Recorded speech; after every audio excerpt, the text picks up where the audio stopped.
Сәлеметсіздер ме, құрметті білім алушылар?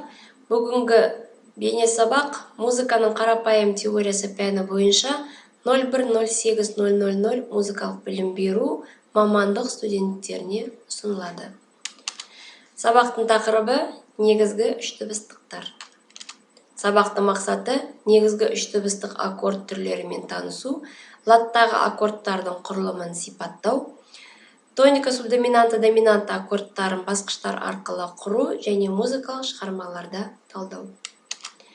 Мажор және минордың негізгі басқыштарына орналасқан 7 үш дыбыстық, үшеуі тоника, субдоминанта, доминанта бастысы болып саналады. Тоника, субдоминанта, доминанта үш дыбыстықтарының басты деп аталу себебі мажор және минордың табиғи жай түріндегі латтық жүйелік қасиетіне саймасай келеді. Үш дыбыстықтардың құрылымына келетін болсақ, тоникалық үш дыбыстық, субдоминанталық үш дыбыстық және доминанталық үш дыбыстық гаммадағы, демек латтағы басқыштарының аталуынан пайда болған. Демек, басқыштарының негізінде құрылады. Белгілері атауларының бастапқы әріптерінен құрылған. Гармониялық минор мен натуралдық минорда доминанттық үш дыбыстылықтың екі түрі пайдаланады. Айырмашылықтары: натуралдық минорда доминантталық үш дыбыстылық минорлы болып келеді, ал гармониялық минорда доминанта мажорлық болып келеді. Оған себеп гармониялық минорда жетінші басқыш жоғарылату негізінде. Доминанталық үш дыбыстылық минорда мажорлық үш дыбыстылыққа тән келеді, ал натуралдық минорда әрине минорлық үш дыбыстылықтар болады.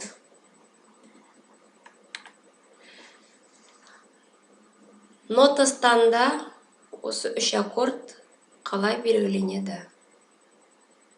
До мажорда дұрыс айтасыздар, бірінші басқыш до, ми, соль, т деп белгіленеді. Фа, ля, до төртінші басқыштан құрылғандықтан с деп белгіленеді. Соль, си, ре бесінші басқыштан құрылады және доминанталық үш дыбыстылық деп белгіленеді. Ре минорда минорлық гамма болғандықтан кіші әріппен белгіленеді. Баста айтылғандай, кез келген гаммада негізгі үш дыбыстылық аккордтар құрылады. Басқыштар, ноталар өзгергенмен, құрылым басқыштары өзгермейді. Практикалық жүзінде қалай болатынына назар аударайық. До мажор гаммасында тоникалық үш дыбыстылықтың орналасуы және орындалуы. До, ми, соль. Осы аккордтың құрамына кіреді бірінші, үшінші, бесінші басқыштар. Субдоминанталық үш дыбыстылық, дұрыс айтасыздар, төртінші басқышта құрылады. До мажорда төртінші басқыш қай дыбыс? Әрине, фа дыбысы. Терций бойымен орналассақ, ля, до. Кіретін басқыштарының саны 4, 6, 1. Доминанталық үш дыбыстылық бесінші басқышта құрылады. Соль, терций бойымен си, ре. Оған кіретін басқыштар 5, 7, 2. Доминанталық үш дыбыстылық пен Субдоминантылық үш дыбыстылық бізде тұрақсыз функция болып аталады.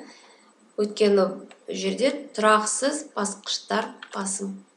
Міне 7-2 доминантыда, 4-6 субдоминантыда. Бірінші, үшінші, бесінші басқыш бізде гаммада тұрақты басқыш деп аталады. Сондықтан тоникалық үш дыбыстылық бізде тұрақты басқыш болып есептелінеді. 1, 3, 5.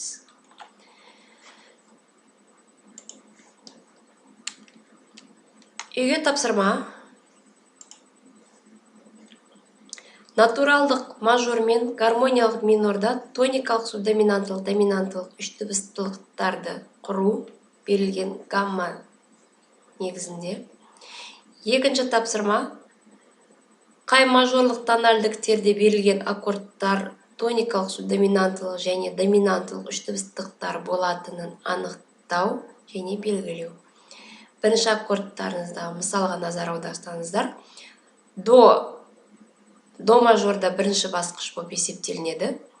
Сондықтан ол тоникалық үш дыбыстылық та бола алады. До соль мажорда төртінші басқыш болып есептелінеді. Сондықтан до ми соль аккорды бізде субдоминанты бола алады. До фа мажор гаммасында бесінші басқыш болып доминантылық үш дыбыстылық бола алады. Сондықтан до ми соль аккорды бізде доминантылық үш дыбыстылыққа да кіреді. Назар аударғандарыңызға рахмет. Сау саламатта болыңыздар.